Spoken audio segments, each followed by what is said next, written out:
반희영 TV의 반희영입니다. 제가 오늘 말씀드릴 내용은요, 한국 부동산의 미래에 대해서 제가 생각하고 있는 개인적인 그런 내용들을 갖다 말씀드리도록 하겠습니다. 한국 부동산이 앞으로 어떻게 전개될 것인가에 대해서 많은 전문가들이 얘기를 하고 있는데요. 저도 제 나름대로 생각을 갖고 있으니까 그것에 대해서 짧게 얘기하도록 하겠습니다. 우선 제가 생각하는 부동산의 앞으로의 전개 사항은요. 일본의 상황을 갖다가 제가 정확히 알고 있는데요. 일본의 상황과 비교해서 말씀드리도록 하겠습니다. 일본은 1989년도에 부동산이 피크를 쳤어요. 근데 우리는 2021년도에 부동산이 피크를 쳤죠.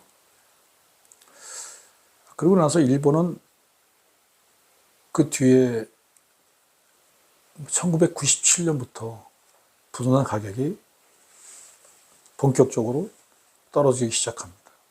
그러면은 90년, 91, 92, 93, 94, 95, 96, 97에서 한 8년 정도 걸렸네요.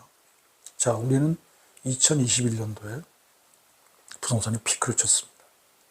그럼 일본과 여러 가지를 비교했을 때 한 5년 정도까지는 별 문제가 없다고 생각합니다. 근데 일본의 사례를 보게 되면 부동산이 어떤 식으로 움직이게 되냐면 지그재그 형태를 갖다 띠게 됩니다. 이 얘기가 무슨 얘기인고 하니 어떤 연도에는 부동산 가격이 조금 올라가요. 근데 많이 올라가는 건 아닙니다. 한 2% 정도 올라가고요. 또 어떤 연도에는 또 마이너스 한 2% 정도 됩니다. 이런 식으로 지그재그로 이렇게 움직이게 됩니다. 그런 기간을 한 8년 동안 갖게 됐는데요. 그 원인은 한 가지입니다. 부동산이나 그런 측면에서 일본인들은 어떤 생각을 갖냐면은 부동산 불패 신화라는 것을 갖게 됩니다. 일본 부동산은요, 최소한 1960년대부터 1980년대까지 거의 30년을 끊임없이 올랐습니다. 근데 한국의 부동산은요, 1970년대부터 한국의 부동산이 올랐다고 우리가 생각한다면 거의 50년을 올랐습니다.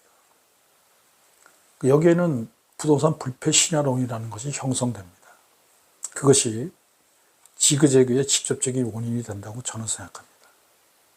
제가 이런 말씀을 드리는 이유는요, 제 TV를 갖다가 보고 계신 분들한테 도움을 주기 위해서 그런 말씀을 올리는 겁니다.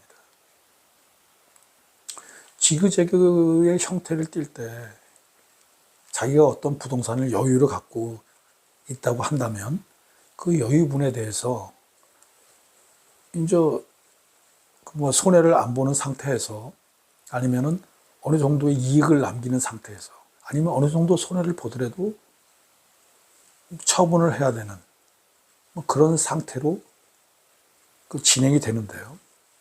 왜냐면은 지금처럼 인구의 학교 출산율이 급격히 떨어지고 있는 이런 상황이라고 한다면 인구 문제가 부동산에 영향을 끼치는 것은 기정사실입니다.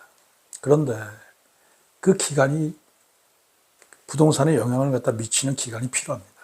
그 기간 동안에 부동산이 지그재그로 움직인다는 것이 핵심입니다. 제가 이 TV를 시청하고 계신 분들한테 말하고 싶은 것은 그 지그재그로 움직이는 그 타이밍을 본인이 아주 잘 잡으라는 것입니다. 무슨 얘기인가 하니 내가 집을 한 채 갖고 있는데 또 한 채를 여유로 갖고 있습니다. 근데 지금 현재는 부동산 가격이 좀 안 좋죠.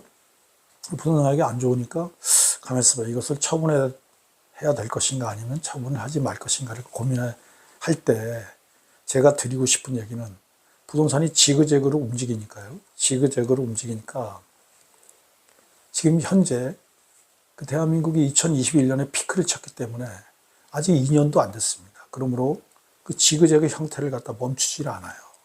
무슨 얘기인가 하니 지금 만약에 부동산이 많이 떨어졌다고 생각하면은 조금 있으면은 부동산이 상승할 가능성이 아주 많습니다. 그러므로 제가 드리고 싶은 얘기는 지그재그 형태를 갖다 이용해서 부동산에 신경 쓰시라. 그러면은 이익을 올릴 수도 있는 문제고요. 손실을 보더라도 손실을 최소화시킬 수가 있다는 말씀을 제가 드리고 싶습니다. 다만 여기서 핵심적인 한 가지를 말씀드리고 싶은데요. 그것은 뭐냐면 그 지그재그 형태가 아주 길게 가지는 않는다는 것입니다. 일본의 사례에서 보면 보통 8년 같거든요. 왜 8년이라는 표현이 일본에서 그런 게 통용되느냐. 자, 우리가 인간이니까 한번 그렇게 생각해 보세요. 무슨 얘기인가 하니 제가 부동산 불패 신안을 갖다가 갖고 있습니다. 근데 올해는 올랐다가 내년에 떨어졌다가 올해는 올랐다가 내년에 떨어졌다를 반복하는데 제가 생각하는 것만큼 오르지가 않아요. 그러면 모든 인간은 어떻게 생각하느냐? 가만있어 봐라. 부동산이 이제 더 이상 올라가는 게 아니라 제자리를 형성하는 것인가? 아니면 떨어지는 것인가? 올라가더라도 조금만 올라가네? 그렇다면 이걸 어떻게 할 것인가에 대해서 고민을 많이 하게 됩니다. 그런 고민의 기간이 어느 정도 지나게 되면요. 일본인들 같은 경우에는 이런 결론에 도달하게 됐습니다. 아, 부동산을 통해서 이제 돈 벌긴 틀렸나. 그런 생각을 하게 되거든요. 근데 만약에 우리나라에서도 지그재그 형태로 계속 지속적으로 그런 게 이루어지게 된다면은 한국인들도 이런 생각을 갖게 될 것입니다. 어떤 생각이요? 아, 부동산을 통해서 돈 버는 것은 좀 물 건너간 거 아닌가. 그런 생각을 갖게 될 때 한국인들은 어떤 선택을 하겠습니까? 돈이 안 되는 것에 대해서는 투자를 하지 않습니다. 예를 들어서 부동산 같은 경우에는 지금 웬만한 아파트면은 10억 정도 가죠. 10억이면 엄청난 돈입니다. 근데 그런 돈이 나중에 돈을 벌어주는 그런 역할을 수행하지 못한다고 한다면 그렇다면은 그것에 대해서 투자를 하지 않습니다. 바로 이 지점이 아주 중요한데요. 10억이라는 돈을 투자해서 돈을 벌 가능성이 적다는 것을 갖다가 한국인들이 공통적으로 생각하게 될 때, 그리고 그런 한국인들이 늘어날 때, 그런 한국인들이 예를 들어서 70%에서 80% 정도에 육박하게 됐을 때, 그때 부동산에 대해서 투자하는 사람이 적다면 반대로 부동산을 팔 사람은 자기가 팔 물건을 갖다 살 사람이 없잖아요. 그러므로 일어나는 현상은 부동산 가격의 하락이 본격화된다는 것입니다. 제가 마지막으로 드리고 싶은 얘기는요. 2021년도에 부동산이 피크를 쳤거든요. 그러므로 당장 부동산이 폭락하거나 아니면은 비관적으로 이렇게 얘기하신 분들이 많은데요. 그런 현상은 일어나지 않습니다. 지그재그 형태로 아마 최소한 5년에서 6년 정도는 갈 것이라고 생각합니다. 그러므로 그 지그재그 형태에서 본인이 리스크 관리를 최대한 잘하시길 바라겠습니다. 예, 감사합니다.